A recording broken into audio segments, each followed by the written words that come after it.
Boleh lanjut aja. Oke, Ci.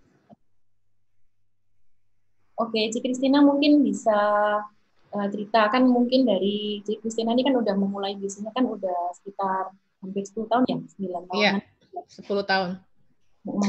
Jadi mungkin apa bedanya jualan online yang dari yang dulu dengan yang sekarang? Apalagi ini kan di era-era pandemi seperti ini, kayaknya semua orang itu pada jualan. Jadi di grup-grup WhatsApp atau di grup-grup mana semua pada jualan apapun kayaknya dijual kayak gitu. Apa yang kira-kira mungkin bedanya dari awal dengan yang sekarang ini?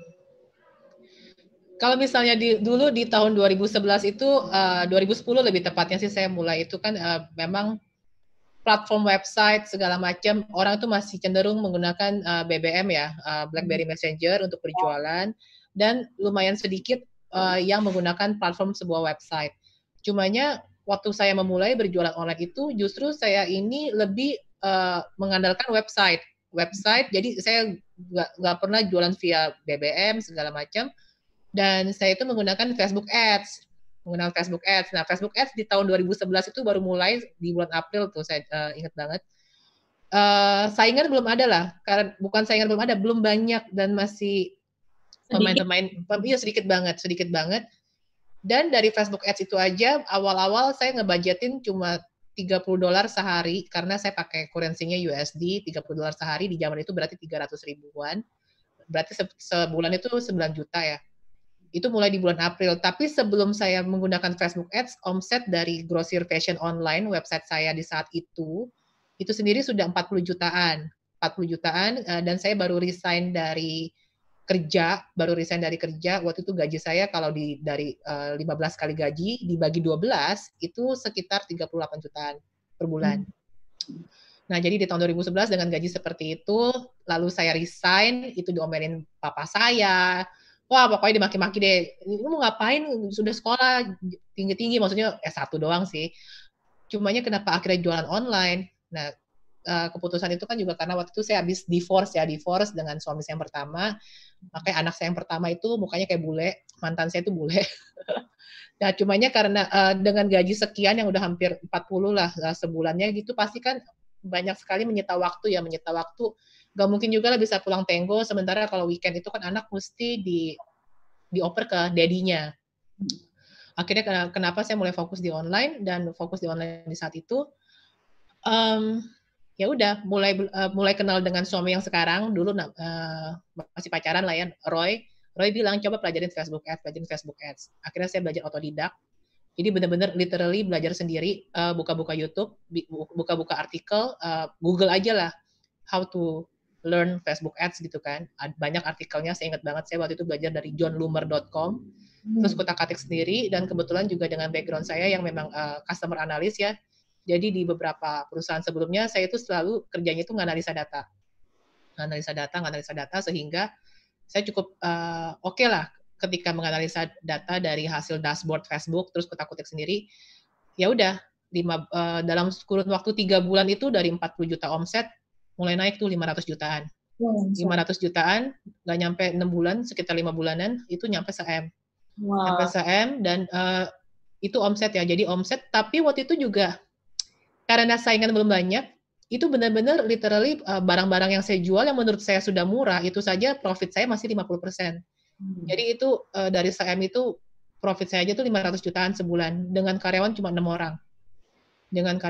orang. Dan semuanya tuh jadi benar-benar learning by doing. Waktu awal-awal sekali, tentu saja ketika baru mulai online itu karyawan cuma satu. Karyawan cuma satu itu adalah CS. Ibaratnya ketika kita mau meng-hire seseorang adalah hire-lah orang yang paling menyita waktu kita ketika kita bekerja. Dan di online shop itu kan yang paling menyita waktu adalah jawabin customer.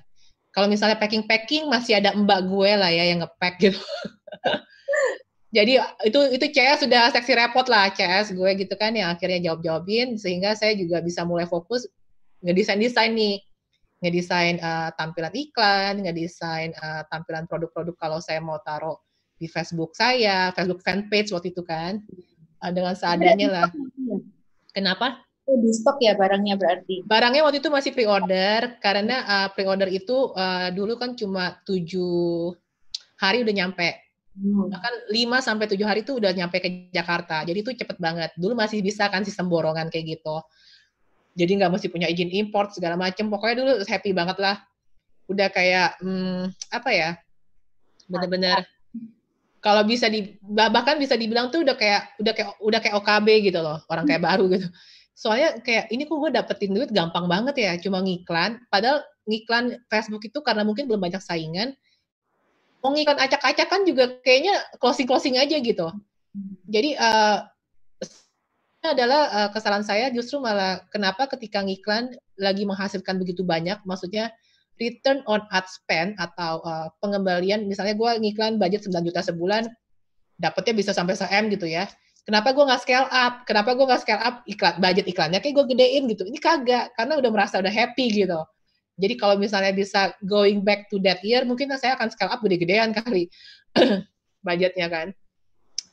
Nah, bedanya lagi dengan online shop sekarang jujur Facebook Ads itu udah banyak sekali peraturannya karena kan banyak sekali pemain besar yang masuk, pemain besar, pemain yang cuma pemain bodong yang istilahnya ngiklan tapi nggak mau bayar, jadi kartu kreditnya bohongan atau nyolong kartu kredit orang atau segala macam.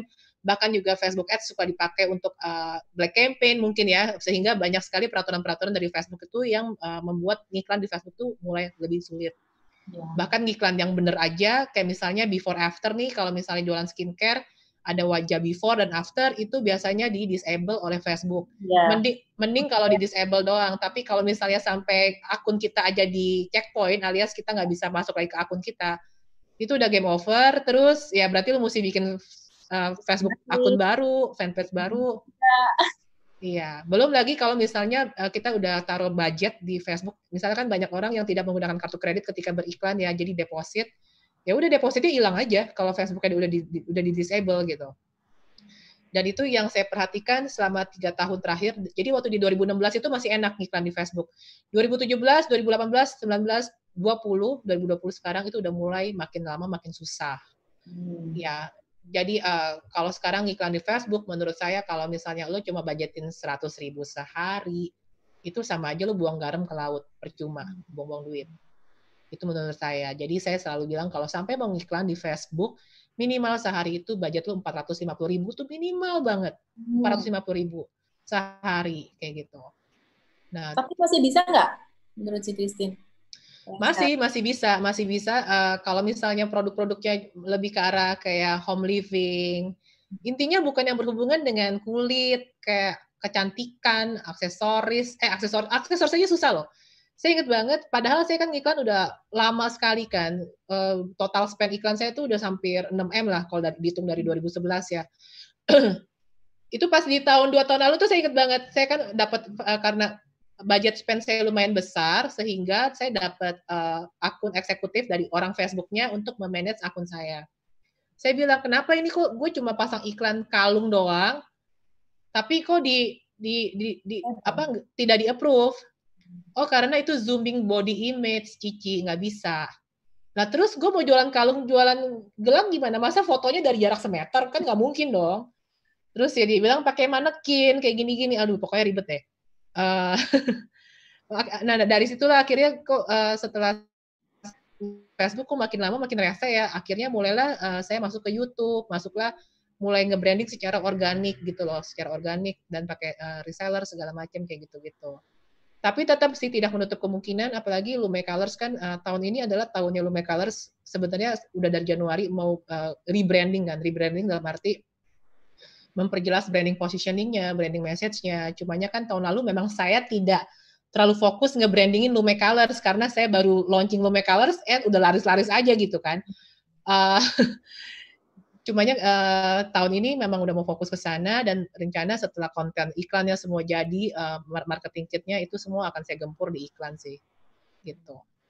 Oke, berarti salah satu alasan adanya Lume Colors ini Christina melihat bahwa ada perlunya kita punya produk sendiri, kita branding produk sendiri gitu ya?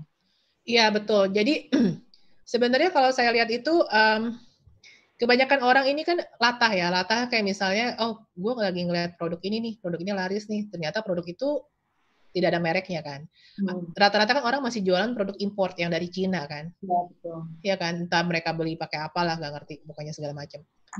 Import atau via apa.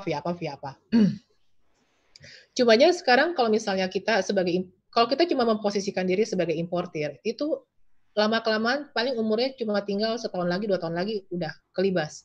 Kelibas kenapa? Karena dari tahun 2017 saja marketplace itu sudah membuka keran untuk para toko-toko yang di Cina-nya langsung berjualan di Shopee, di ini gitu kan. Nah, sebenarnya tetap sih kita masih bisa ada keunggulan di mana karena kalau toko yang dari China ini kan kalau kirim barang ada jeda waktu 7 hari lah, 7 hari baru sampai ke tangan pembeli. Dan kalau misalnya barangnya ternyata tidak sesuai, mau refundnya gimana? Itu toko Cina gitu kan. Nah, paling kalau saya sih sempat ada yang importir yang nanya kalau kita gimana ya Tin ya, paling ya lu mesti lihat produk mana yang paling laris, produk yang paling laris yang ibaratnya katakan kita menjual 10 produk, 2 produk itu ternyata menghasilkan 80% omset. Ini kan kembali lagi ke sistem Pareto. Ya udah, lu stok aja yang 20% ini, yang 2 tipe produk ini gitu loh. Stok dan jangan banyak-banyak. Jangan banyak-banyak kalau misalnya produk tersebut adalah produk komoditas atau produk yang berhubungan yang tidak ada mereknya lah. Kenapa jangan banyak-banyak? Importir sesama importir, dia ngelihat ada penjualan rame, ya dia akan import lagi. Saingan dengan gampangnya import barang yang sama, harganya cuma diturunin 100 perak juga udah lari ke sana gitu loh. Iya, betul. Iya kan? Ya. Sama seperti halnya waktu saya membuat Corona Finger ya. Corona Finger itu coughing yang buat apa sih? Saya pegang nggak ya barangnya? Corona Finger itu kan diinisiasi idenya dari saya dan dokter mobil kan. Dokter mobil itu tuh Ricky Sen. Nah, waktu itu karena kita lihat di Indo tuh belum ada yang jual model akrilik kayak gitu. Ada itu juga kita nyari-nyari idenya kan dari Amazon, dari segala macam, mereka tuh pakai tembaga gitu kan. Laris nih, sehari tuh bisa kejual 3.000, 4.000 Corona Finger tuh coughing. Tapi apakah kita akan nyetoknya langsung gila-gilaan? Enggak juga, kita akan melihat forecast. Jadi kita sebagai pengusaha juga mesti bisa forecast mulai dari kira-kira permintaannya makin lama akan makin menurun nggak? Lalu apakah kompetitor akan dengan mudah meniru? Ya kan, meniru. Karena begitu dan benar aja setelah 3 minggu nggak lama banyak yang niru dengan kualitas ada yang lebih tipis, ada yang lebih kecil, dengan harga udah hancur-hancuran. Jadi itu dia sih yang kalau misalnya kita itu membuat sebuah produk yang gampang ditiru, apalagi kalau nggak pakai merek, itu udah susah. Makanya kenapa di 101 Red sendiri, di 101 Red sendiri kan adalah distribution channel, saya tuh selalu mensupport para reseller saya itu, kamu kalau join 101red.com itu setahun aja. Intinya kamu banyak belajar sini, sehingga kamu nanti tuh bisa, cita-cita saya tuh adalah, jangan selamanya jadi reseller. Kamu tuh harus bisa naik kelas, jadi pemilik brand sendiri gitu loh. Kalaupun kamu nanti jadi pemilik brand, toh kalau misalnya brand kamu oke, segala macam bla bla bla, kan bisa supply lagi ke 101 Red untuk dijualin oleh para reseller saya. Jadi kan masih mutual simbiosmenya tuh masih dapat. Itu sih. Oke. Terus ini kan si Christina kan dari story-nya sempat kehilangan sampai 3M karena sempat salah kalkulasi dalam bisnis. Dan mungkin ini juga banyak dialami sama teman-teman kita di sini. Tapi mungkin besarnya mungkin nggak sampai segitu. Tapi mentalnya tuh kadang-kadang mungkin untuk bangkit kembali, memulai lagi dari awal, apalagi dari minus punya hutang, itu nggak semua orang bisa. Nah, mungkin apa yang si Christina rasakan saat itu dan poin titik baliknya yang membuat si Christina ini bisa bangkit dan mau mulai lagi itu gimana? Mungkin bisa share sama kita di sini. Oke, jadi mungkin bisa saya jelasin dulu. Waktu itu bangkrut total 3M itu bukan bangkrut dari bisnis yang saya jalankan. Itu yang pertama.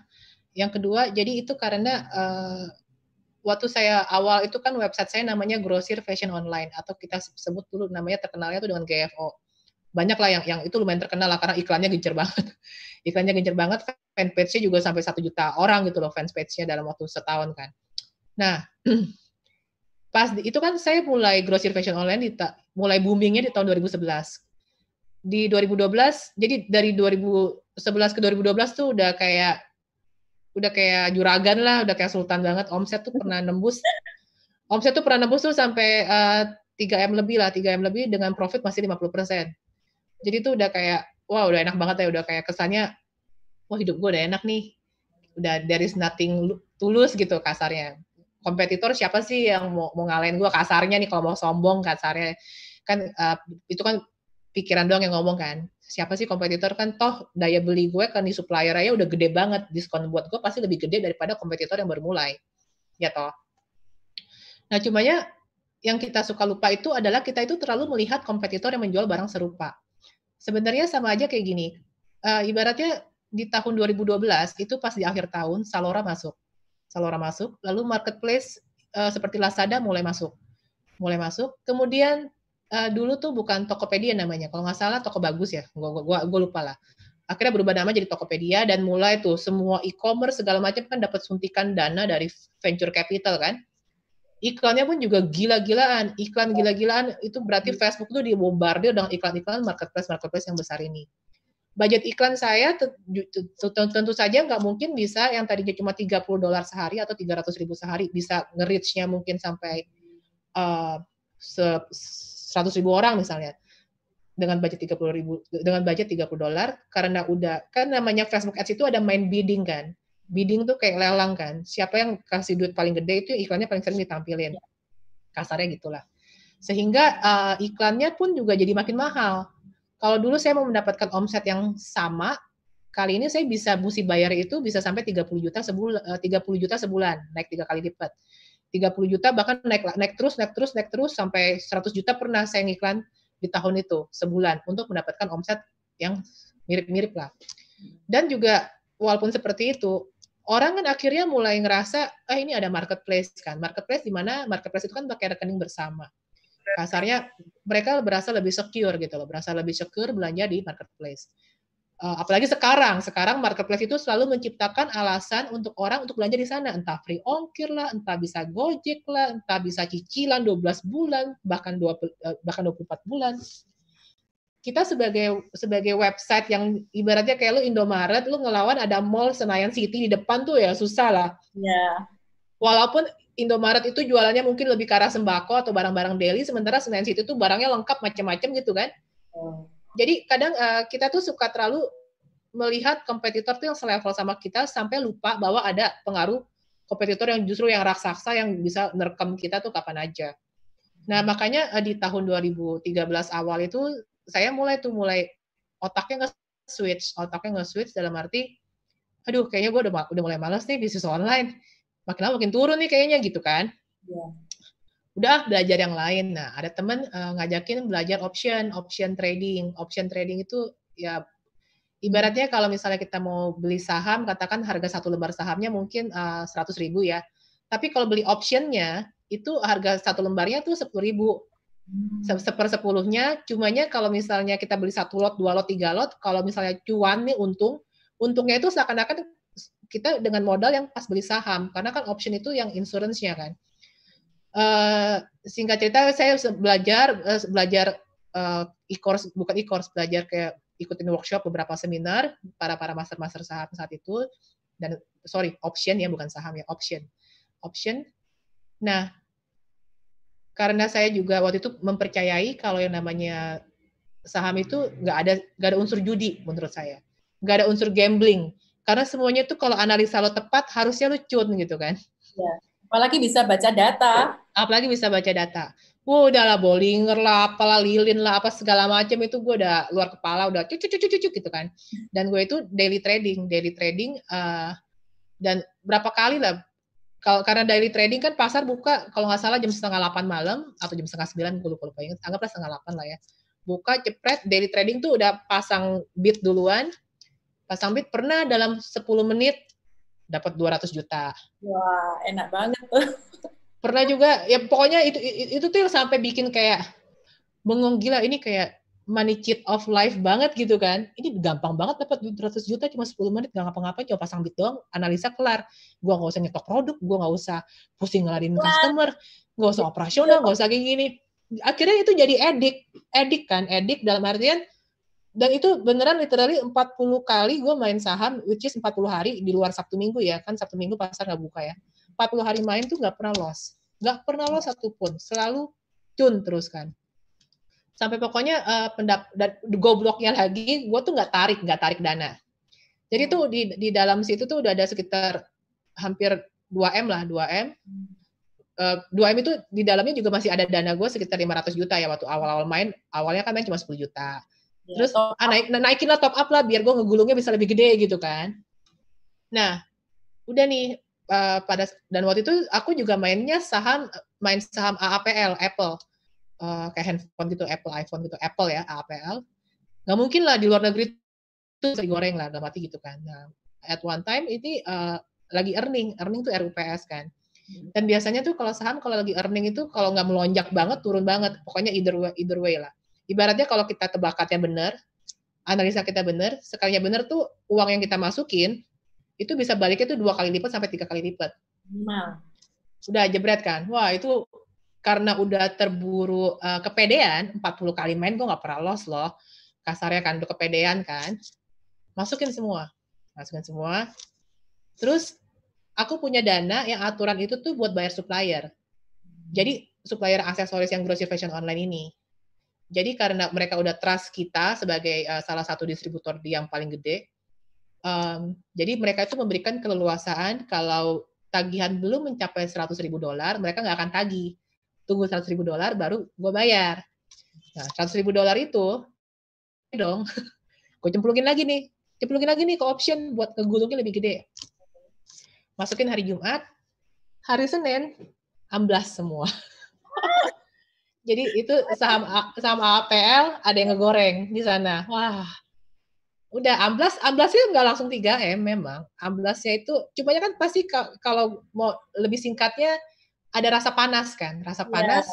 Soalnya pasti karena lu 40 kali main, 1 kali main loss, kayak ngerasa ini kebetulan, gue kesandung doang ini. Masukin lagi lebih gede buat ngilangin loss yang kemarin. Ya gitulah. Jadi kalau gue tuh nggak bilang option atau saham or whatever itu jahat ya. Itu karena itu beneran kita manajemen emosinya tuh mesti pinter lah kalau udah terjun ke dunia itu. Jadi gue sama sekali nggak bilang itu salah, nggak bilang itu apa. Itu beneran literally salah gue. Yang terlalu nafsu nggak bisa kontrol emosi, nggak bisa kontrol segala macam. Ya waktu itu gue baru umur berapa ya? 29 mau jalan ke gue umur 31 kalau nggak salah.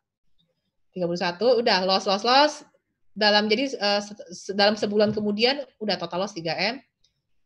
Disitulah gue udah stop, pusing. Kita udah gak ada duit lagi, ada kita punya utang hampir 3M kan. Hampir 3M ini, gue udah pusing nih mau gimana.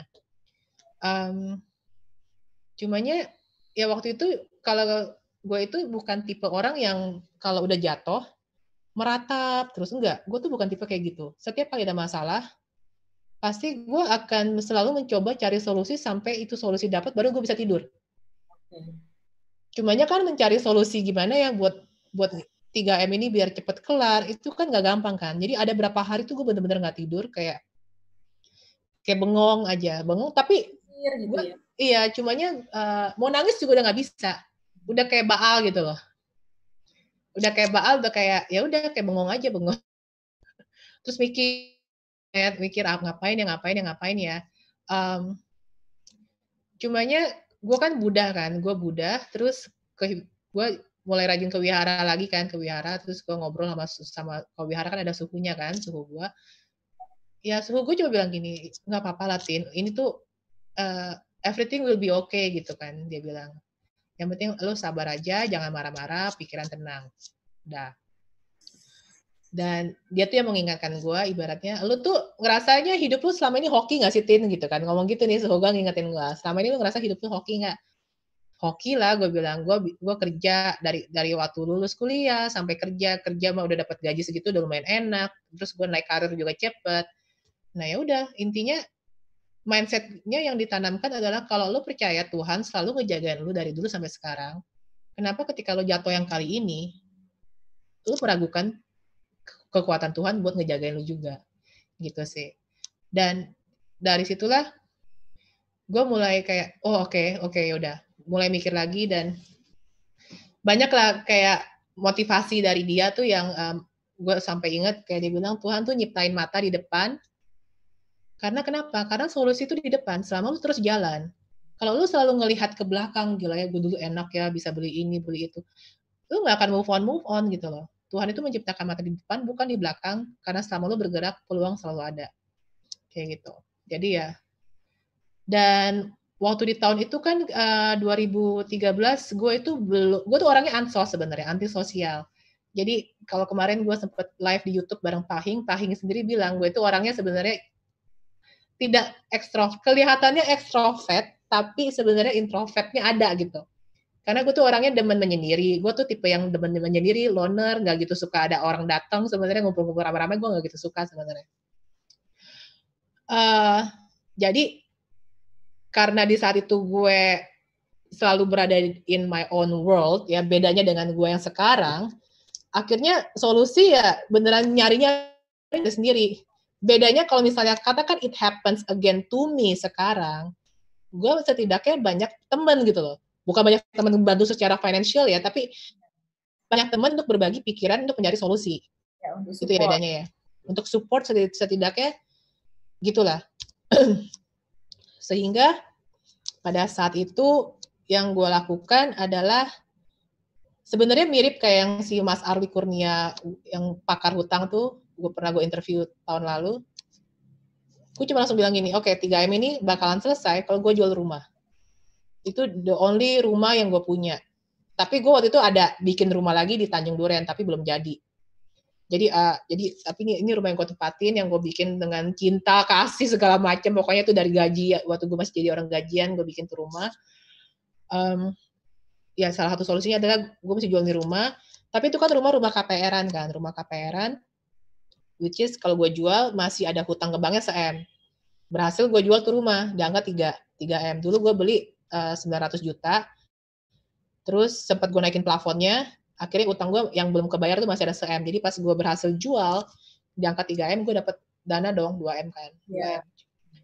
Tapi tetap aja, angkanya 3M utang di awal, karena otak gue udah lagi pusing, lagi mumet. Sebenarnya kan gue masih punya bisnis online gue yang masih belum gue tutup dong, masih berjalan, karena resellernya udah banyak. Itu tuh tiap bulan gue tekor itu 250 juta setiap bulan. Bayar server, bayar gaji karyawan, terus bunga bank, itu total tiap bulan 250 juta, sementara penghasilan gue, ya pokoknya setelah dihitung tekor lah, tekornya tuh parah banget.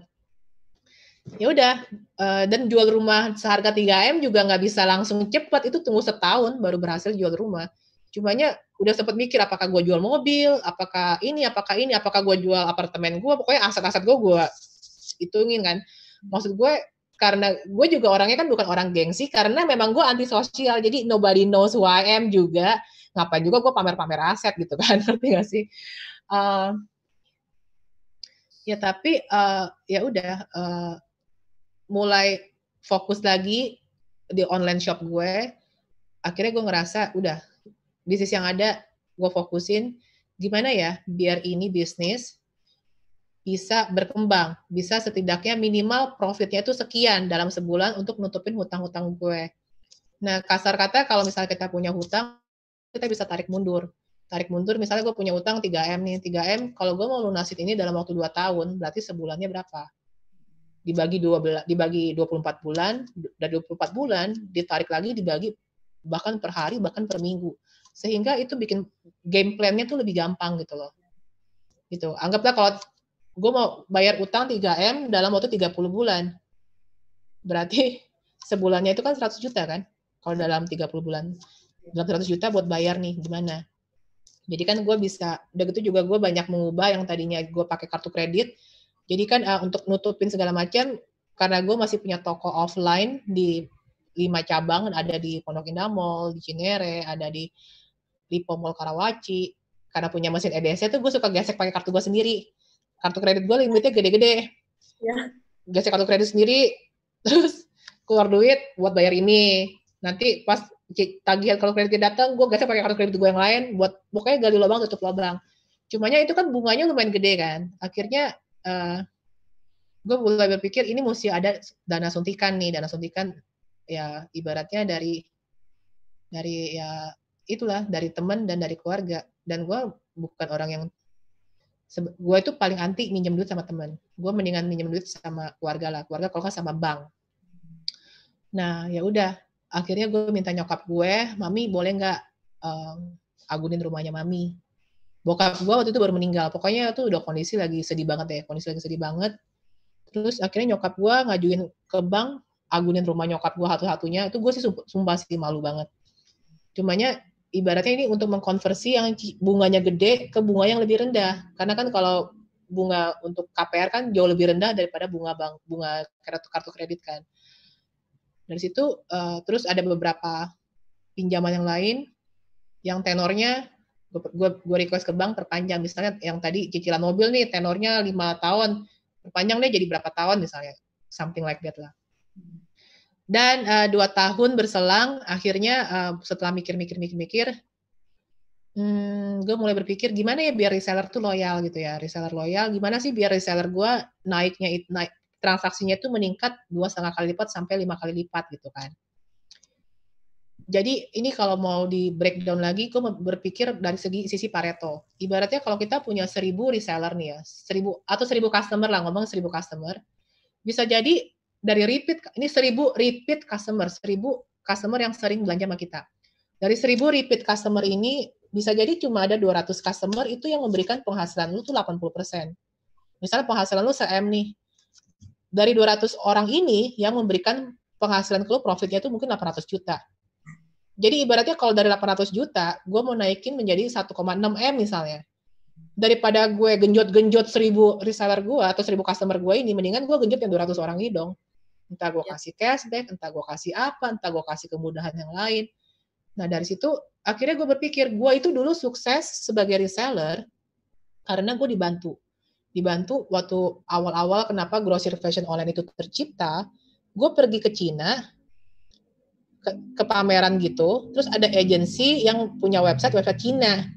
Punya website Cina tuh jualan aksesoris tuh murah-murah banget. Nah, gue ngomong ke agensi ini, lu bisa nggak bikinin gue website, isinya tuh produknya lu yang upload semua, harganya udah tinggal gue convert aja jadi harga rupiah, dan gue kali berapa lah buat jadi harga gue. Tapi pengiriman semua dari lu. Nah, itu kan sebenarnya konsepnya one on one kayak gitu. Jadi akhirnya gue mau replicate gue ke banyak orang. Nah, siapa yang gue replicate itu ke 200 orang yang tadi secara Pareto itu yang paling menghasilkan. Dari 1.000 customer yang repeat rutin misalnya, ternyata 200 orang ini yang selalu rutin belanja. Kalau orang rutin belanja aksesoris, apa iya dia pakai tiap hari? Kan enggak kan? Ini kan udah possible banget, ini adalah reseller. Sehingga akhirnya, udah gue ngomong dong, waktu itu gue 100 pertama. Yang gede-gede dulu, 100 pertama gue bilang, lu mau nggak gue bikinin website? Lu gak usah nyetok, gak usah ngupload produk, lu butuh video produk apapun gue bisa support ya kan, cara jualannya gue jualin, cara ngiklan di Facebook gue ajarin, pokoknya semua ilmu gue ajarin ke lu, gue akan mereplikat 100 Christina, kasarnya gitu. Lu tuh cukup taunya tuh masarin produk lu doang, gue sampai ngomong kayak gitu. Jadi mereplikat diri gue dari pengalaman gue yang waktu itu. Karena kan reseller itu kenapa sih mereka nggak loyal atau mereka apa? Kadang suka males capek ini toto supplier ganti harga, gue mesti ganti harga lagi. Ternyata pas gue beli produk, pas gue udah jualin ini, ternyata stoknya habis, sementara di website-nya masih ada atau something like that kayak gitu-gitu. Jadi gue tuh melihat dari sebuah masalah, gue menjadikan sebuah peluang, di mana setiap reseller gue sediain website, gue sediain CS, customer service, jadi kalau ada customer yang masuk ke website tersebut, bisa melayani customernya dari CS gue, terus pengiriman kan dari gue langsung. Nah, ibaratnya mereka nggak usah nyetok produk kan, nggak usah nyetok produk, nggak usah apa-apa. Dan setelah diuji coba, dari itu gue mulai launching One on One Red itu, jadi gue sebut namanya nih untuk join member ini namanya One on One Red, udah berubah nama dari Grocery Fashion Online, jadi One on One Red. Dari launching itu dari tanggal 1 Januari, dalam waktu sebulan gue lihat tuh datanya, ternyata karena kan gue ngambil 100 orang ini kan ada yang transaksinya tiap 3 bulan misalnya 500.000, ada juga orang kedua yang transaksinya tiap 3 bulan bisa sampai 5 juta. Jadi gue ngeliat nih yang 500.000 biasanya transaksi tiap 3 bulan, dalam sebulan ini transaksinya jadi berapa? Ternyata naiknya gila-gilaan, ada yang jadi 3 juta, ada yang jadi berapa juta. Karena mereka bilang, enaknya sih punya kayak gini, karena orang yang tadinya beli satu, begitu masuk ke website, ngeliat ada produk-produk yang lain, akhirnya dia jadi beli yang lain. Itu di 2016. Dan 101 itulah yang ngebantu gua sampai sekarang. Jadi dari 100 orang ini sukses, mulailah pede, mulai ngerekrut, mulai ngiklanin yang 101 Red, sampai ada ya 500 orang yang join di bulan pertama, selanjutnya 1.000 orang, selanjutnya kayak gitu. Kepanjangan ya. Enggak, itu perjalanan yang maksudnya pasti kan di jalannya juga pasti kan kepikiran juga penuh kepikiran utang, kepikiran strategi, masih kepikiran bisnis, tapi untung si Christina juga orangnya termasuk yang rasional dan bisa ngitung. Bukan yang apa? Nah, iya. Yang aduh terus gimana kayak gitu. Sebenarnya bagusnya sih adalah gue punya suami itu yang support banget. Jadi banyak orang tuh suka mikir kan kayaknya kesannya gue kerja sendirian ya. Padahal ya gue tuh orang yang di depannya gitu loh, di belakang gue ada laki gue. Jadi ketika kejadian itu ada, gue cuma minta bantuan sama suhu gue lah ya, maksudnya kayak kalau lo mungkin kalau Kristen misalnya pendeta atau mungkin ke ustadz atau siapa gitu ya, bantuin doa aja deh biar gue sama si Roy, biar aku sama Roy itu nggak berantem. Jangan sampai kita berantem gara-gara duit. Jadi kita tuh mesti united. Iya betul. Gitu. Kita go through this together, mikir bareng. Jadi dari situ juga si Roy yang suamiku yang bikinin 101 Red-nya, yang bikinin e-commerce website-nya, yang bikinin susunin flow-nya kayak gimana. Dari sini jalurnya ke sini, dari sini jalur ke sini. Kayak gitu sih. Oke. Terus apa namanya? Kalau pengembangannya 101 Red sama launchingnya Lume Color sendiri itu idenya dari mana sih? Maksudnya kok tiba-tiba bisa pengen ada buat Lume Colors ini? Oke. Jadi balik lagi semua itu kan semua tuh gue tuh tipikal orang yang ngeflow aja. Jadi 101 Red tuh awal-awal kan masih barang PO itu masih cuma 7 hari nyampe ya, itu masih seksi lah di mata orang. Gue rela nunggu barang PO lebih murah pula, cuma nunggu 7 hari ya kan. Itu di tahun 2016. Iklan masih gampang. Reseller gue ajarin iklan nih, budget cuma 30.000 sehari, minimal dapat 10 invoice. Siapa yang nggak senang? Ya. Itu 2016 ya, gue inget lagi. 2017 jebret Juli, gue inget banget. 2017 Juli tiba-tiba ada yang heboh tuh, yang import dilarang lah, yang sampai kena red line berbulan-bulan. Wah, itu stok gue tuh mandek itu sampai perputaran tuh hampir 2,7 M kalau nggak salah. Gila, gue mabok banget. Terus udah kan mulai kepikiran, waduh kita mesti bikin izin import. Karena sebenarnya kenapa gue nggak bikin izin import adalah di kala itu kan selama lu ngimportnya itu masih di bawah 1 ton sebulan, lu masih boleh pakai third party yang punya izin. Ya. Jadi gue tidak menyalahi aturan loh. Ya. Nah, cumanya kan karena kendala kayak gitu kayaknya kok diresein gitu. Bahkan aksesoris aja ditanyain SNI. Apa hubungannya aksesoris sama SNI? Gak ada hubungannya gitu kan. Kayak gitu-gitulah. Terus kan gue sempet jualan makeup dari Vocaloid tuh yang Cina kan. Ditanyain BPOM-nya, anjir apaan nih? Terus ya kayak gitu-gitulah. Nah, di 2017, jadi kan dari 2016, 2017, karena ya 2017 udah mulai transisi, karena PO udah mulai ribet, dalam artian tuh yang tadinya 7 hari jadi 3 minggu, disitulah gue mulai masukin barang-barang untuk ready stock. Jadi barang-barang yang laris, oh nih anting yang model ini laris nih, yang kalung ini modelnya laris, oh yang ini laris nih, oh yang model-model kayak gini, yang warnanya kayak gini-gini, itulah yang gue import, gue stok. Jadi gue yang nunggu 3 minggu, jadi customer taunya tuh barang ready. Nah di situ gue naik lagi, karena yang tadinya PO tiba-tiba karena jadi ready stock kan, ready stock. Tuh, lu tinggal jualin, video-videonya tetap gue bikinin segala macam, pakai model dan lain-lain. Nah terus itu kan, lalu itu 2017 kan nggak lama selang kayak gitu kan ngeselin kan, kita ngimport dilarang, tapi toko Cina ngimport via Lazada, via apa tuh asik-asik aja gitu loh, bahkan 7 hari nyampe tuh gue nggak ngerti pakai jalur mana lah, itu udah reset tuh, gue kesel banget. Cuma kan gue ngeliat lu masih satu ya ada produk unik nih, kita research gitu kan, entah di Alibaba di mana gitu kan, ada produk unik nih gue import gitu kan. Sekarang kita ngeliat ada produk unik, coba dulu cek di Shopee, udah ada yang jual, orang Cinanya langsung. Kesel loh itu, keselin banget. Akhirnya gue berpikir, gue kalau selalu jualin produk, yang bukan brand sendiri, mati lama-lama. Kalau gue itu cuma capek, gue cuma mengandalkan dropship atau mengandalkan ini sih gue umur gue cuma 2 tahun lagi kelar, habis udah. Ya udah, akhirnya gue mulai berpikir, udah, gue kan sempat jualan Vocalur tuh. Si Vocalur aja kan rese kan. Vocalur itu kan sebenarnya waktu itu diimport oleh Art Fashion kalau nggak salah. Art Fashion diurusin BPOM-nya sama si Art Fashion nih, gue inget banget. Ditenarin juga oleh beauty vlogger, ibaratnya kan si importernya kan yang bayar beauty vlogger sini, apa segala macam untuk memviralkan Vocalur, brand kosmetik Vocalur. Begitu dia terkenal, itu kan orang Cina pada bangke semua. Gue ini gue ngomongin penjual di sana ya, bukan ngomongin kita yang tampangnya tampang Tionghoa imut-imut ini ya. Begitu tahu ini udah viral, Vocalur dia masuk Indonesia. Iya. Kurang ajar kan? Itu kan kurang ajar sekali loh.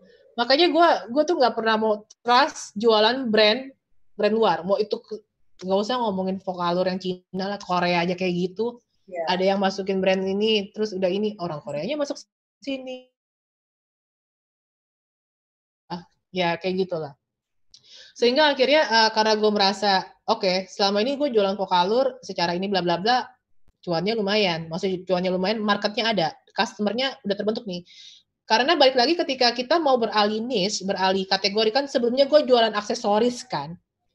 Aksesoris dan fashion, entah itu bando, kacamata, tas, pokoknya fashion lah, fashion. Itu kan marketnya ibu-ibu kan, ibu-ibu. Nah nggak mungkin tiba-tiba kalau gue mau berganti haluan bisnis, toto gue jualan baju pria. Itu udah di luar, beda banget. Karena customer gue yang udah terbentuk adalah ibu-ibu. Apa saja sih yang bisa gue jualin ke si ibu-ibu ini? Gue udah berpikir nih, sebelum gue bikin Lume Colors ya, apa gue ngimport alat rumah tangga masih bisa kan? Ya.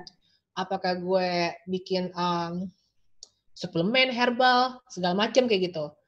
Karena kan banyak lah pabrik-pabrik di sini yang bisa bikin suplemen herbal.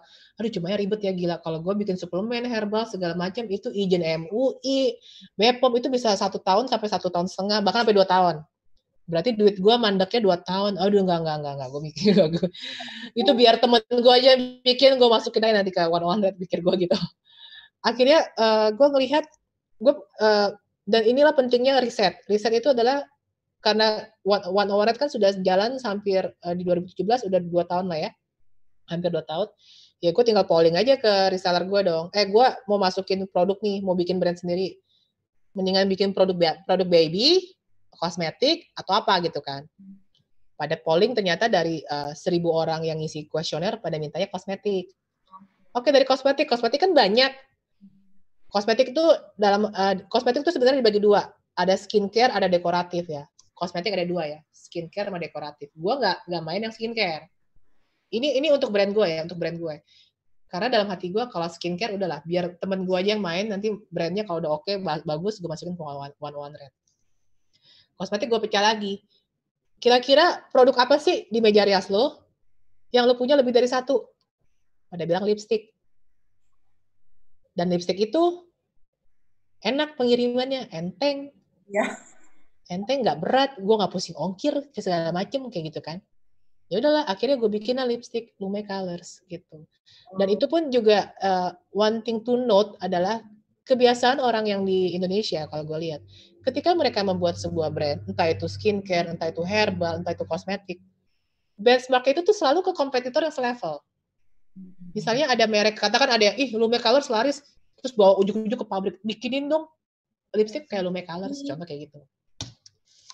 Kalau gue enggak, gue itu selalu benchmark ke brand-brand luar, brand-brand yang gue suka. Jadi waktu itu gue benchmark Lume Colors itu, wah itu awal-awal riset tuh banyak sekali. Gue beliin lipstick tuh yang dari Korea, dari Thailand, sama dari US.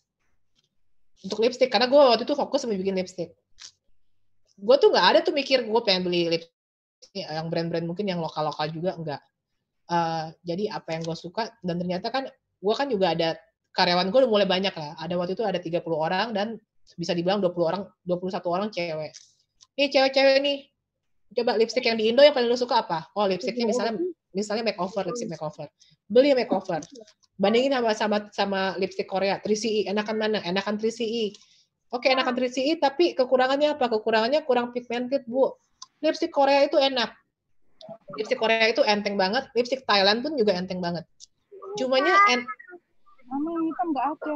Ini ada suara siapa ya? Cumanya entengnya dia itu kalau dipulas, lu mesti pulas 2-3 kali.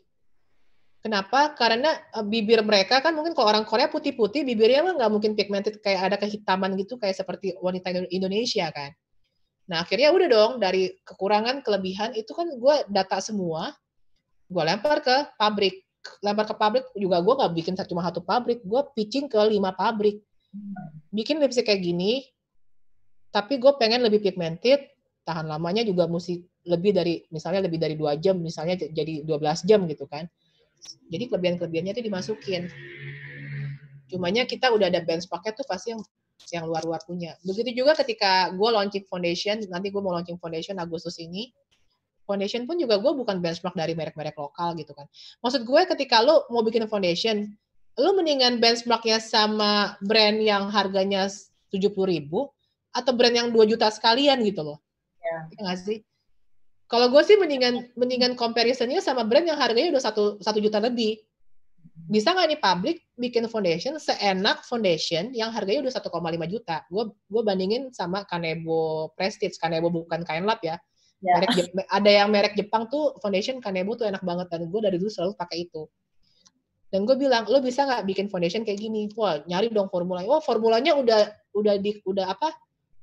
kena udah di copyrightnya ada. Jadi ada satu formula kita nggak bisa tag, Bu.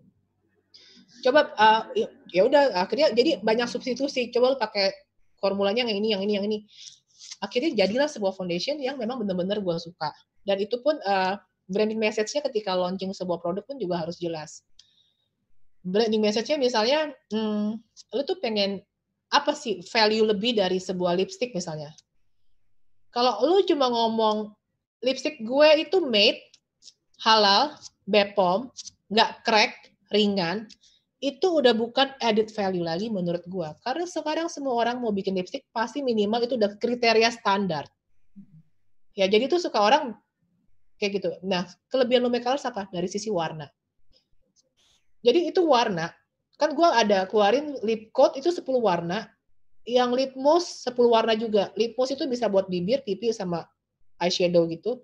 Kalau lip coat itu keunggulannya kiss proof. Jadi ada lip coat sama lip mousse. Nah, anggap lip coat 10 warna. Tiap warnanya itu gue coba ke minimal 5 jenis warna kulit.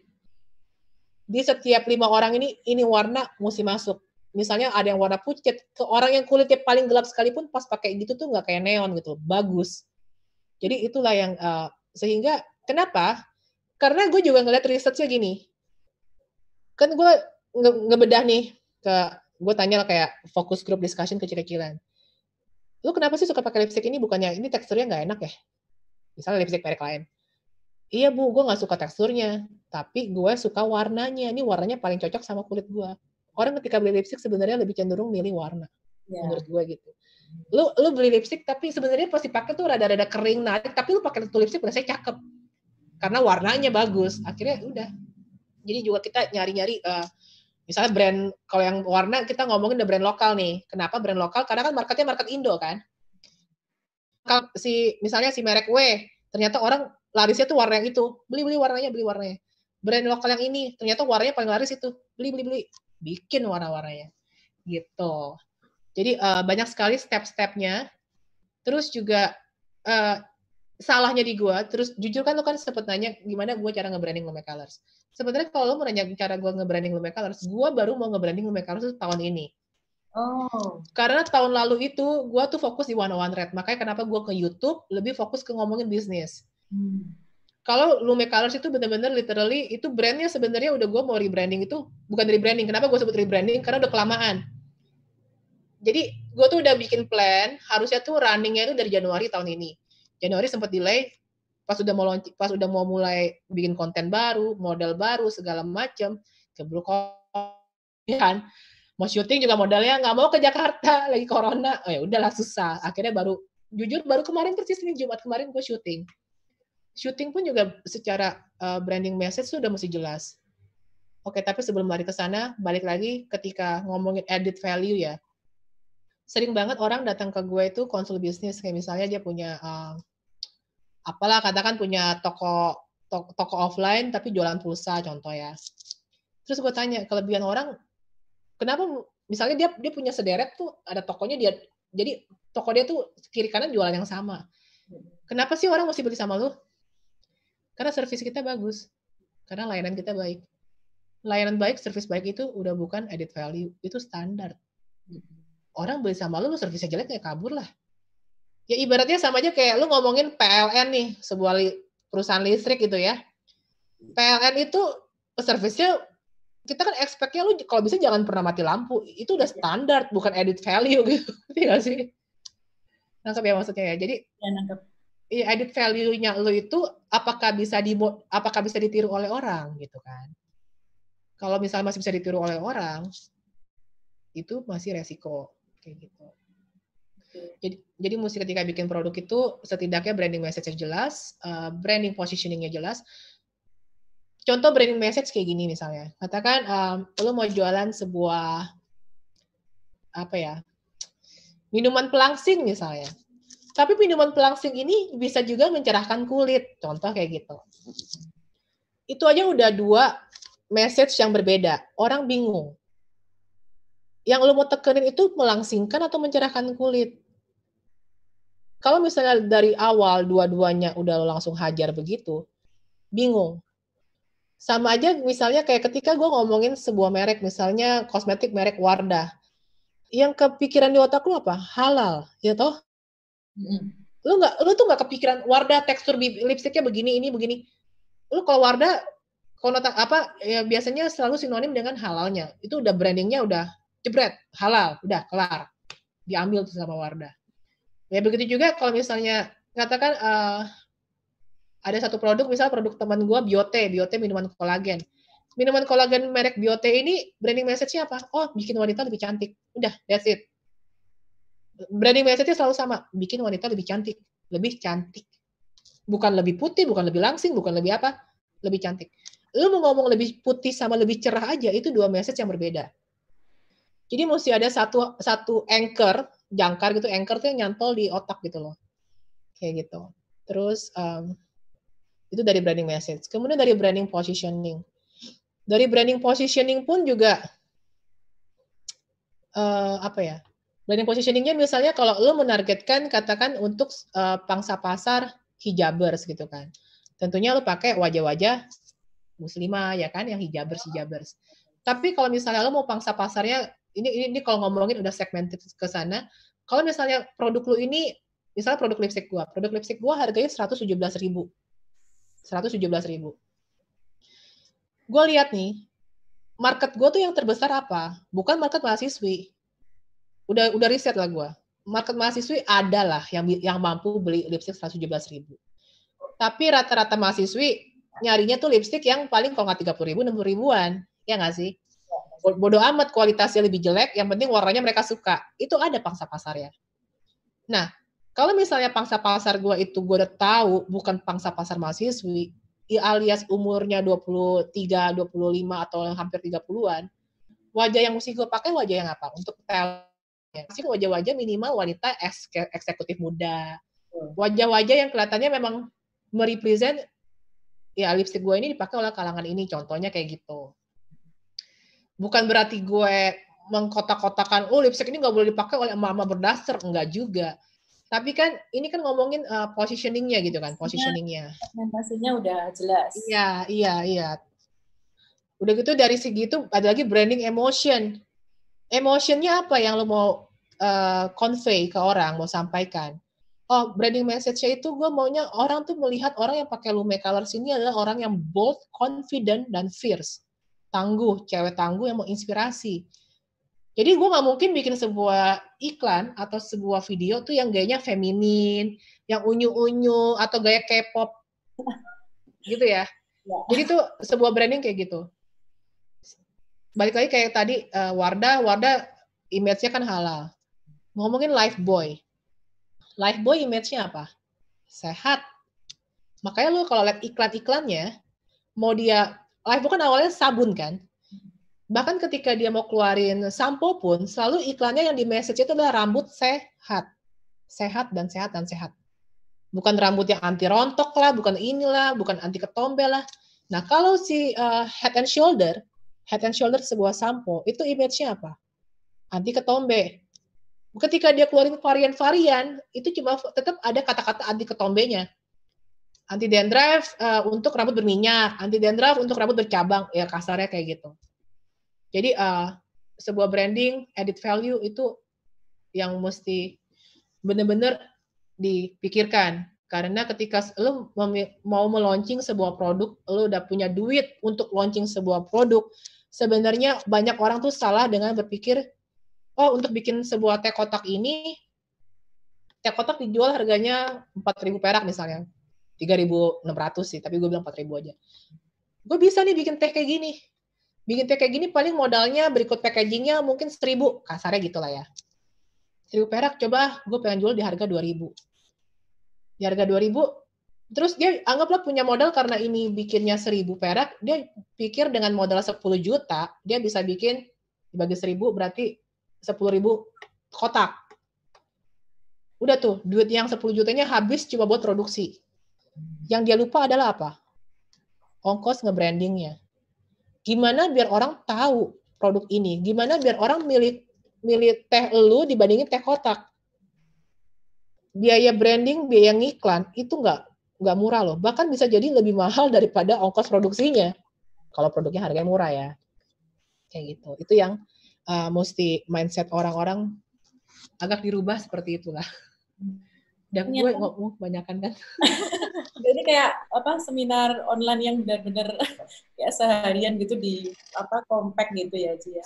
Ini saya kira udah benar-benar yang kan Lume Colors ini kan terjual berapa ribu dalam waktu peluncurannya ini loh. Oke, Lume Colors itu ini beneran literally tanpa ngiklan, tanpa endorse ya. Bener-bener nggak ngiklan, nggak endorse. Jadi waktu awal sekali itu kan gue cuma mesen 6.000 biji untuk 5 warna. Jadi pas pesan itu 6.000 biji 5 warna. Gue inget banget tuh, barangnya belum datang, barangnya belum ready. Gue ngobrol sama yang punya BL Kosmetik, Erliani, Mak Erliani. Jadi walaupun BL itu kosmetik, gue kosmetik, tapi kita temenan.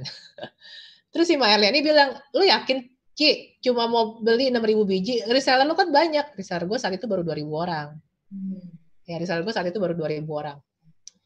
Udahlah kan, coba-coba dulu gitu kan. Terus, yakin lu Ci? Dia ngomong yakinnya tuh sampai 3 kali, terus akhirnya, ya udahlah. Gak yakin. Terus gue mulai mikir.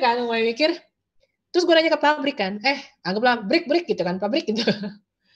Lu kalau bikin kayak gini berapa lama sih? Kalau misal gue mau repeat, wah bisa 3 bulan Ci. Hah kok lama banget gue bilang gitu kan. Kalau misalnya tato 6.000 habis seminggu gimana gue bilang. Berarti gue 2 bulan 3 minggunya gue jualan apa gue bilang gitu kan. Maksudnya meskipun ada aksesoris yang lain yang masih ada dijual di online gue kan. Ya udah deh, pede aja lah, pesan lagi 20.000 gue bilang. Akhirnya datang tuh 26.000 biji. 26.000 biji itu habisnya nggak nyampe 3 minggu, ludas. 26.000 biji. Itu tanpa endorse. Tanpa Instagramnya aja belum ada waktu itu. Jadi itu dari nomornya 101 ya Ci ya. Iya, jadi dari reseller 101 sendiri yang akhirnya gue cuma lempar ke reseller. Terus juga video juga jujur gue itu menganaktirikan Lume Colors. Sedih sih sebenarnya. Padahal itu brand pertama gue. Karena gue itu melihat usaha gue itu adalah 101. Lume Colors hanyalah sebuah brand yang gue supply di 101, paham ya? Ya. Kayak ibaratnya tuh kalau ngomongin Indofood ya, Indofood katakan gue tuh lebih fokus ke Indofoodnya. Jadi kalau misalnya ada perusahaan Ciki mau masuk gitu, coba Ciki, padahal brand gue yang lain banyak gitu kan. Ciki doang, ya udah ngapain gue branding, kasarnya gitu loh. Nah jadi ya udah 20.000 gue kayak, ih gila ya, keren juga gue bilang. Terus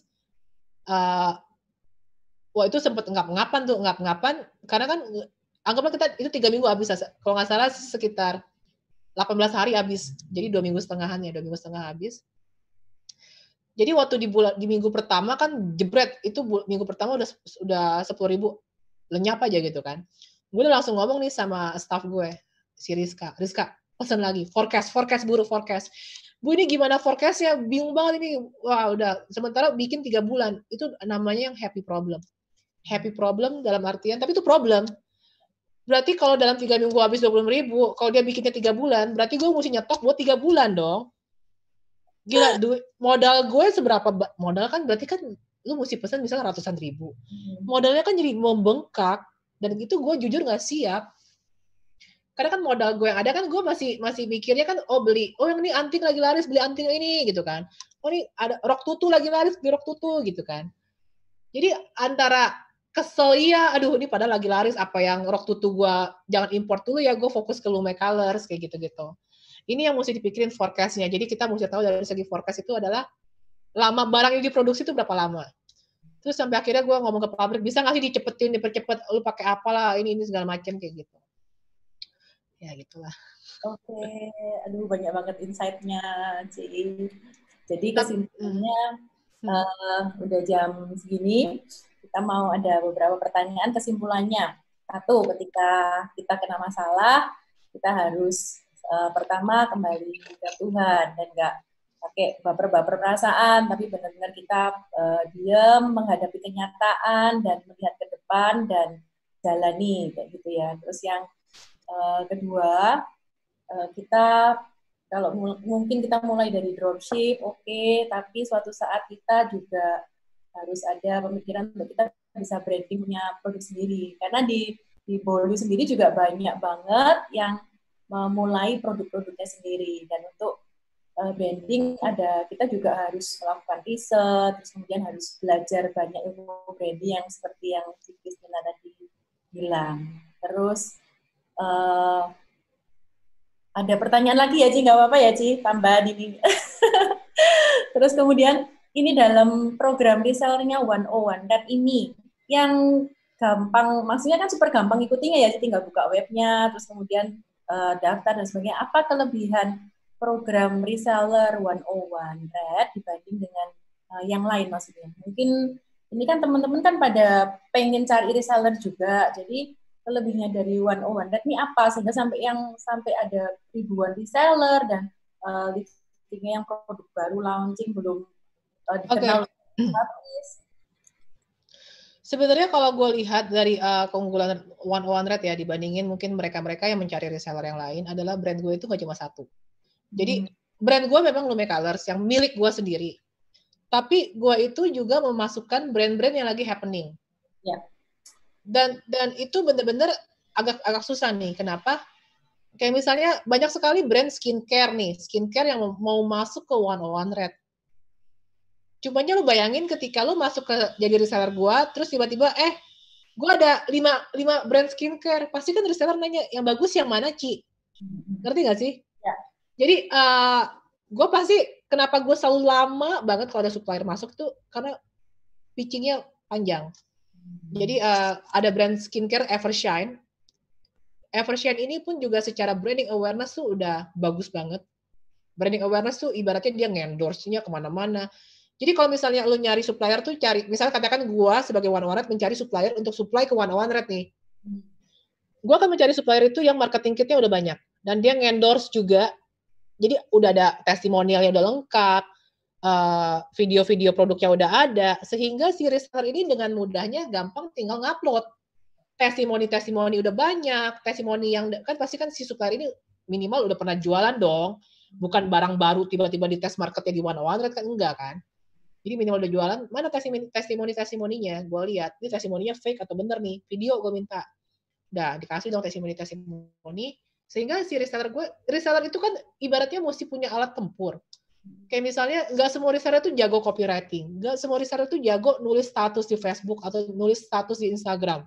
Buat video juga. Buat video, Oke, kalau buat video, ibaratnya video udah kita sediain. Cumanya ketika kita menyediakan mereka testimoni, menyediakan mereka ini itu, mereka itu ada hal buat di-upload minimal di story mereka. Karena ketika upload di story, entah itu di WhatsApp story, di Instagram story, di Facebook story, mereka nggak usah capek-capek jualan. Jadi ada misalnya mereka mau ngupload video story, video review produk, atau ketika barang-barang lagi di packing dikirim, di-upload videonya, atau misalnya testimoni customer di-upload produknya. Friendlist nih rata-rata pasti kepo. Yang nggak usah ngomongin inilah, kita sendiri kadang suka ngeliat story temen, Dia misalnya lagi videoin apalah, ada video makanan, pasti kan kadang pernah dong, ini makanan lu beli di mana, jual di mana, ya nggak sih? Ya. Tanpa harus berjualan, cuma ngupload di story, bikin orang kepo, nanya, langsung PM. Makanya karena gue ngeliat marketing kitnya ini mesti lengkap, itulah yang gue minta dari supplier. Kalau lo brand baru, oke, sejauh mana branding awareness lo udah oke gitu loh. Itu pertama. Terus yang kedua itu adalah, gue juga selalu menekankan ke reseller kayak gini. Bentar, tapi ini jadi kemana-mana sih topiknya. Cumanya ini juga, ini mumpung kelintas di otak gue ya.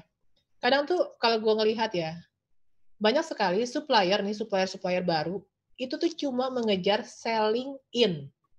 Selling in itu berarti jualannya adalah ke mereka yang berani beli banyak, ke distributor atau ke agent.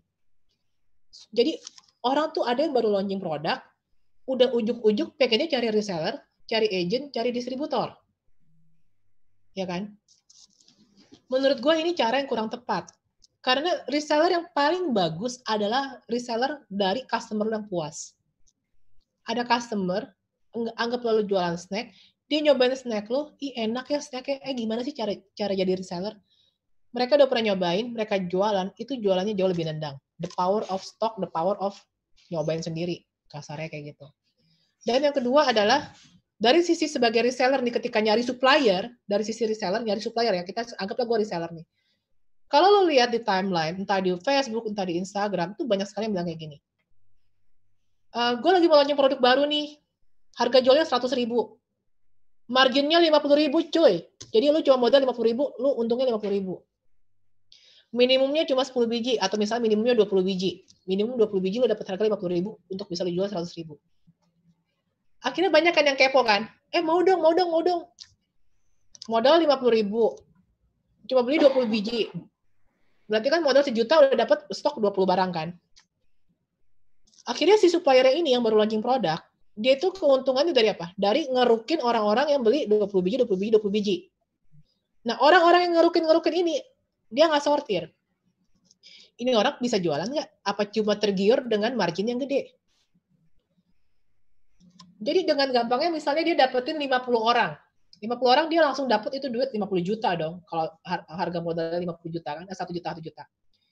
50 orang ini nggak semuanya belum tentu bisa jualan. Akhirnya apa?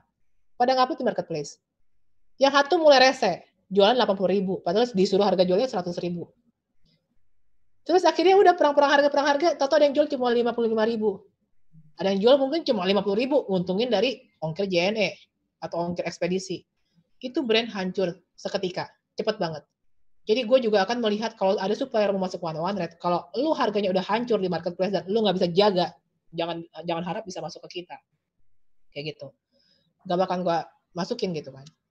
Dan reseller pun juga jangan sampai selalu tergiur dengan supplier yang ini brandnya brand baru tapi lu cuma pengen jadi reseller dia karena tergiur margin yang tinggi.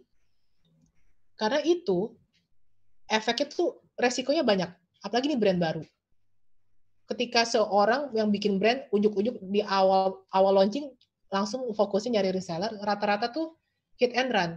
Bikin brand, soalnya lu bikin brand Haki cuma 2 juta kok.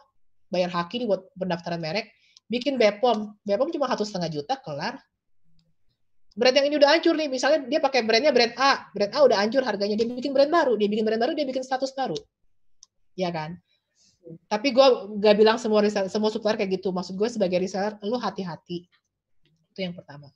Dan yang kedua, pola pikir seorang reseller ketika lu mencari brand. Misalnya, teh kotak, ada lagi satu lagi misalnya teh Kinoi misalnya, teh Kinoi nih. Si teh Kinoi brand baru, marginnya, profit keuntungan lo kalau jual teh Kinoi itu 3.000 perak. Tapi kalau lo jual teh kotak, keuntungan lo paling cuma 1.000. Lo pilih yang mana? Yang teh Kinoi ini brand baru, gak ada yang tahu. Teh kotak terkenal. Dan setiap kali jual 1.000 perak, yang ini margin 3.000 perak. Kalau gue pasti akan pilih teh kotak. Anggap lo pajang nih di etalase. Anggaplah lo toko offline atau lo misalnya jualan di marketplace, lo upload dua-duanya. Teh kotak sehari bisa dijual minimal 10 biji. Berarti 1.000 dikali 10 biji udah dapet 10.000 dong profit, cepet ya kan. Teh Kinoy margin 3.000, sehari aja belum tentu laku. Sementara effort lo untuk mengupload 2 produk yang sama. Effort lo untuk meladeni customer yang nanya-nanya, kuotanya sama. Gitu. Nah, ini pun juga yang akan menjadi pertimbangan ketika lo launching produk. Lo launching produk mau murah nih, produk lo murah. Gue mau launching produk murah sama produk yang lebih high end. Produk murah sama yang lebih high end, misalnya produk murah itu yang buat kelas C, produk yang satu lagi untuk kelas B. Kelas B itu kelas level keuangannya medium. Meluncing 2 produk, ketika lu milih high end atau milih low end, ongkos brandingnya sama nggak? Bayar modelnya sama nggak? Sama. Lu bayar model nih, satu orang yang keren nih, 6 juta. Lah buat 8 jam. Bayar videografer, mau yang bagus banget, minimal 20 juta. Buat jadi semenit video. Ongkos buat bikin itu semua ketika lo launching yang murah sama launching yang mahal. Sama nggak ongkos brandingnya? Itu aja. Paham ya? Jadi harusnya menjadi pemikiran kita ketika launching produk, ketika kita jadi reseller mau beli produk dari orang lain. Makanya selalu lihat apakah ketika lo memutuskan gue pengen jadi reseller si supplier ini, apakah supplier ini gencar nggak melakukan promosi? Karena yang harusnya melakukan promosi adalah si supplier. Promosi dalam arti ngiklan. Jadi ini juga kesalahan mindset reseller. Reseller tuh suka mikir gini, gue mau ngambil sama dia, tapi supplier gue ngiklannya gilaan di mana-mana, di Facebook, di mana-mana, segala macam. Ini mah gue saingan sama supplier gue dong. Itu pemikiran yang kurang tepat. Ketika ada supplier lo ngiklan, entah dia ngiklan di YouTube, ngiklan di manapun lah, di Facebook, segala macam, orang biasanya ngeliat iklan di Facebook, ngeliat iklan di Instagram, ngeliat iklan di YouTube, larinya ke marketplace, belinya di marketplace. Sehingga reseller-reseller yang berjualan di marketplace yang kecipratan. Kayak gitu. Sementara si suppliernya, kalau ngiklannya di Facebook, iklan di apa kan biasanya landing page-nya itu kan ke website. Tidak bisa dipungkiri, zaman sekarang orang lebih suka belanja di marketplace ketimbang di website. Makanya kenapa reseller 101 sendiri pun, meskipun mereka punya website, gue selalu bilang, masukin produk lu di marketplace. Nanti kalau ada yang customer repeat order nih, misalnya mau belanja lagi, lu bisa arahin ke website. Pasti kalau mau lihat koleksi kita lebih lengkap, bisa di website ini. Kayak gitu. Oke. Itu banget nih sampai otaknya terima banyak insight, banyak banget. Sampai pikir, habis ini mau ini. Ini sekarang cek YouTube dulu ya, Ci ya. Masih oke? Dulu, masih oke. Saya cek YouTube dulu, ada live chat-nya sama teman-teman yang ada di Zoom. Kalau mau ajuin pertanyaan, bisa langsung ketik di kolom chat.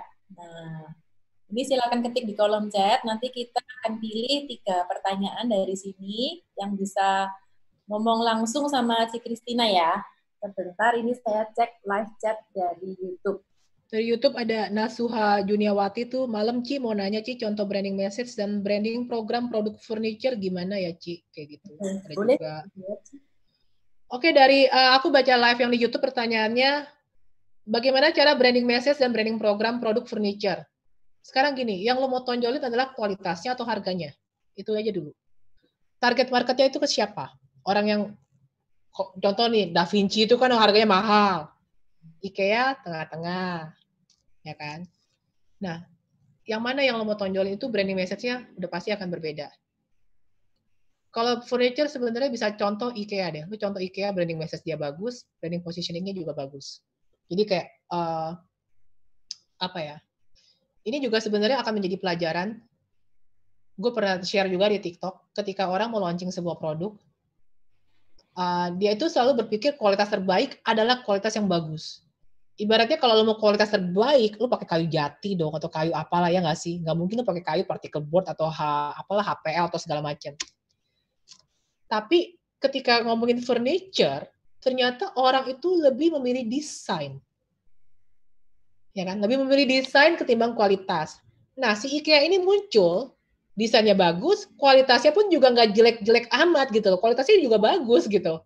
Walaupun tidak sebagus kayu jati. Ini akhirnya dia menjadi pionir di furniture kayak gitu.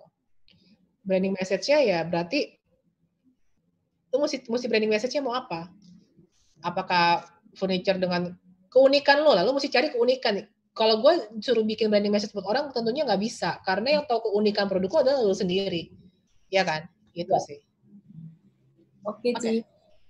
Cici boleh deh langsung pilih aja. Pilih yang mana ya? YouTube. Oke, oke. Cek. Ayesha dan Kayla, Ci kalau sudah tahu targetingnya siapa, pemasarannya lewat apa?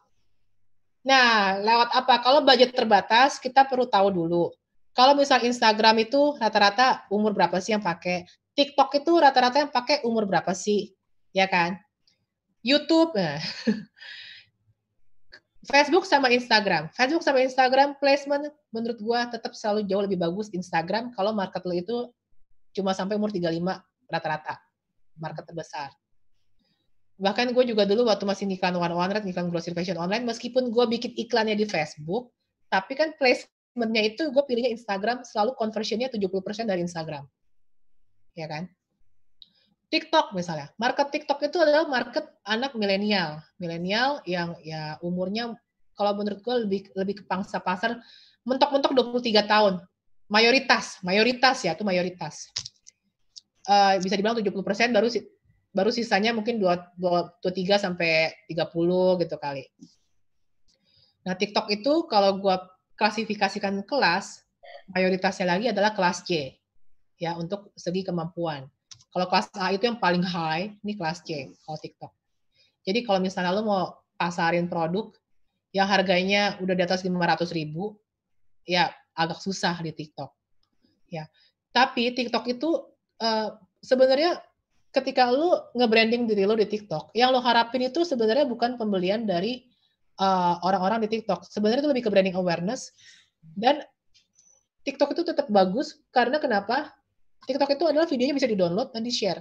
Jadi yang lo akan dapatkan adalah justru ketika video lo di-share, audiens yang di-share itu, audiens misal di-share-nya di Twitter, di-share-nya ternyata di Instagram. Karena video semenit-semenit itu sangat seksi gitu loh. Karena ibaratnya ilmu lo tuh dikompres ke semenit. Dan banyak orang tuh yang suka kayak gitu. Jadi itu ya. Kalau YouTube, nah pangsa pasar YouTube itu sangat bagus kalau misalnya memang lo menjual produk yang udah harganya jutaan.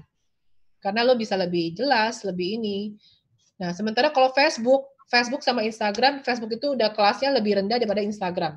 Karena untuk orang bisa mengakses Facebook, lo beli paket data gratisan bisa untuk mengakses Facebook.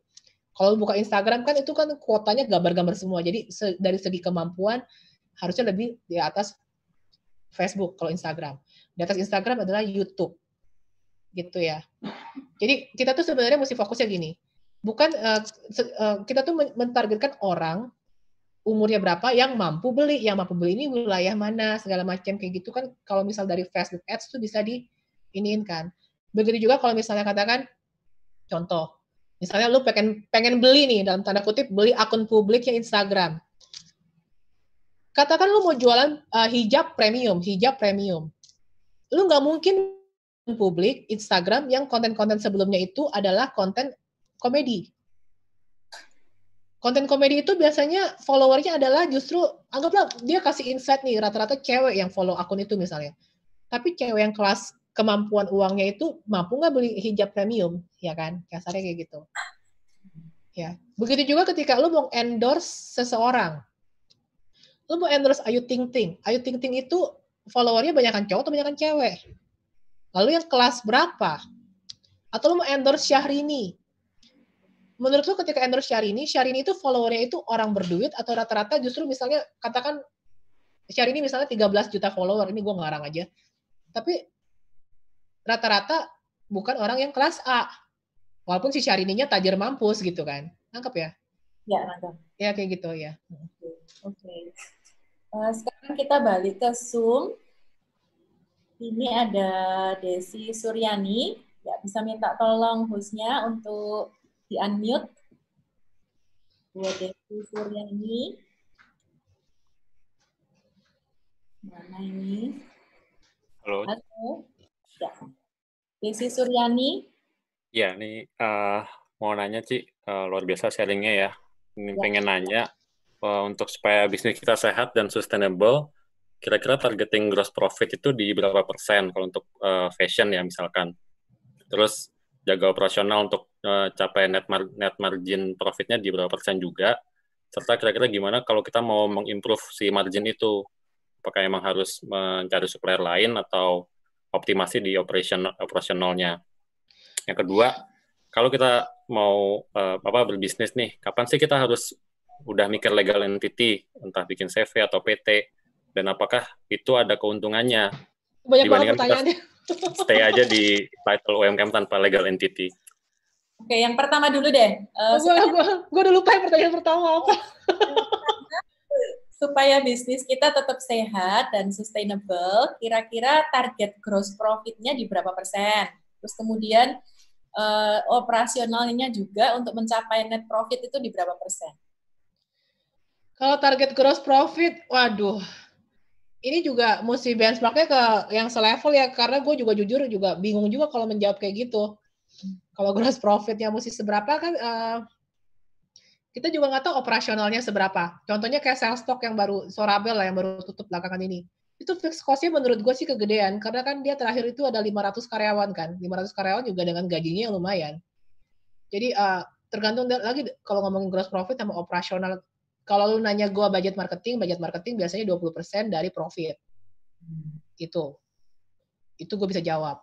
Tapi kalau ngomongin gross profit atau segala macam, cumanya yang pasti bisnis fashion itu kalau misalnya kan banyak orang tuh yang udah home production ya, ada workshop sendiri atau misalnya ada workshop sendiri segala macam.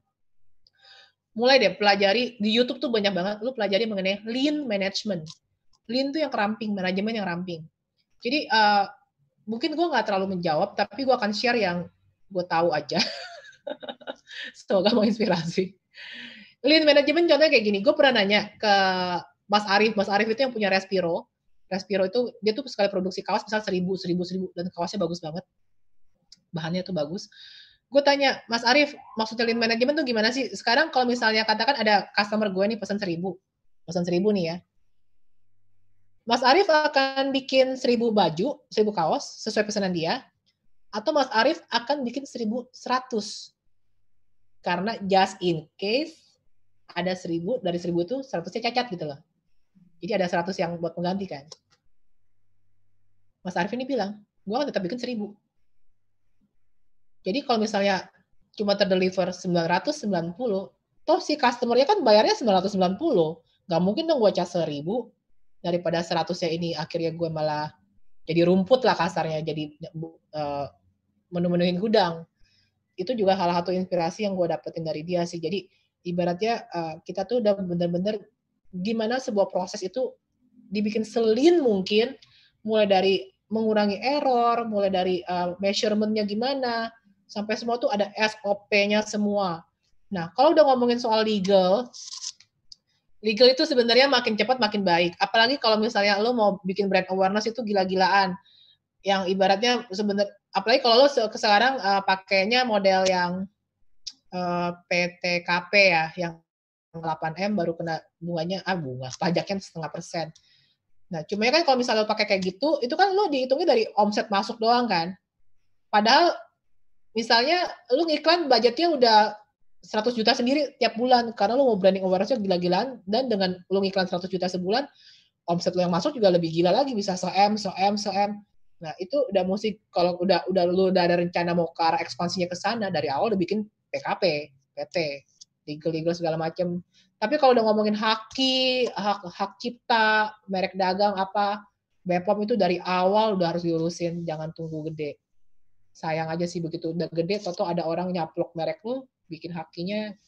Itu kali ya maksudnya ya, gue juga takutnya nggak bisa menjawab, sorry banget. Oke, thank you banget Ci Christina. Karena keterbatasan waktu, udah nggak kerasa ya, udah jam segini. Makasih buat semuanya, buat yang udah ada di Zoom dan juga di YouTube Live. Kita mau akhiri, kita banyak dapat insight malam ini, bisa didengerin ulang lagi di YouTube-nya, supaya kita bisa belajar dan ngembangin produk kita, dan juga bisa jadi yang lebih baik lah dari yang sebelumnya kayak gitu ya. Nah, yang terakhir apa nasihat dari Ci Kristina sendiri untuk kita semua di sini, untuk terutama untuk ya yang lagi mulai bisnis, terutama untuk mama-mama di sini yang supaya kita tetap lebih tahu dan terutama tetap konsisten, karena kan biasanya pengen menggebu-gebu habis dengar Ci Kristina ngomong harus ini, lalu kita nih bisa tetap konsisten jalanin bisnis, pasti kan ada suka dukanya di bisnisnya itu. Gimana pesan-pesannya untuk kita semua di sini? Sebenarnya paling bego sih kalau disuruh kasih kata penutup. Cuma ya konsisten itu penting. Terus konsisten itu penting dan ibaratnya gini, jangan terlalu kebanyakan belajar dalam arti gini loh. Dari webinar ini, lu sebenarnya cukup ada 3 hal aja yang udah bisa lu lakukan. Lakuin itu dulu. Udah, lakuin itu dulu sampai kelar. Baru misalnya lu nyatat ada 10 biji nih, lu lakukan 3 hal dulu aja bisa lu kerjakan yang paling cepat dan bisa memberikan impact paling gede gitu. Jadi sebenarnya kalau dalam apalagi yang udah lagi running bisnis mesti banget belajar konsep Pareto atau cara cutting cost cost apa saja sih yang masih bisa di-cut. Bukan berarti mencat karyawan ya, ibaratnya daripada lo nambah karyawan bisa jadi karena lo bisa cut cost. Contoh kayak ini kok jadi bukan kata penutup ya.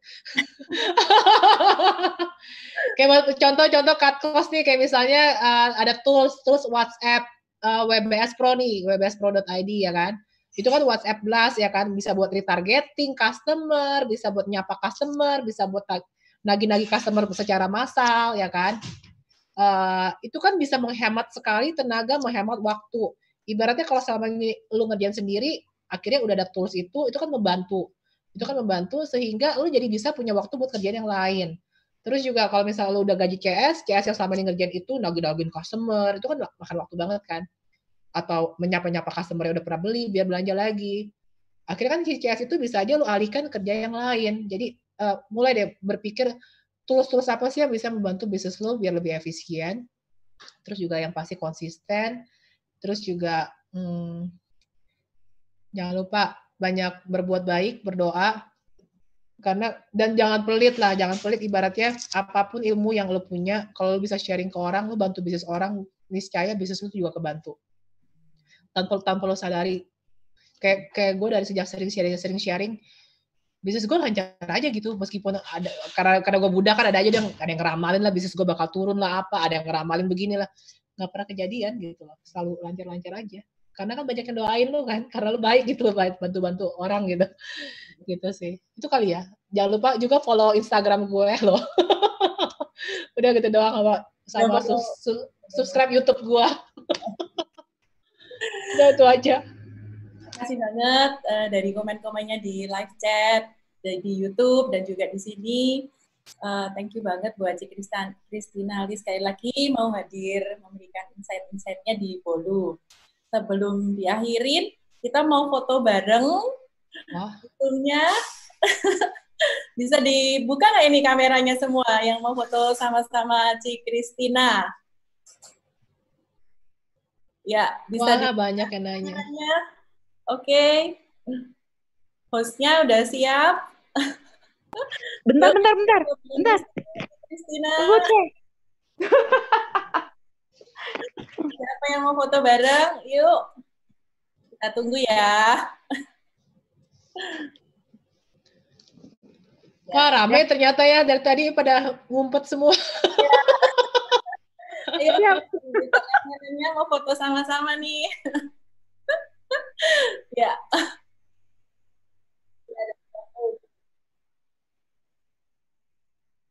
Oke, bisa minta tolong. Oke, dikasih. Ya.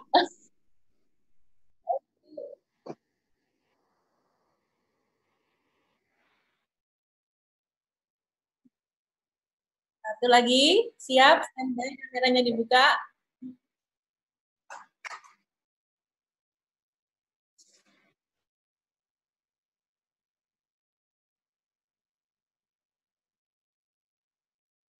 Oke, kita kasih applause dulu dong, angkat tangannya buat Cik Kristina, thank you. Makasih banyak Cik Kristina buat hadir di sini dan jangan bosen-bosen nanti kalau suatu saat diundang lagi sama. Aduh. Udah ilmunya udah habis disedot. Thank you banget. Oke, bye-bye. Ya, oke. Mungkin Om Sandi bisa mengakhiri.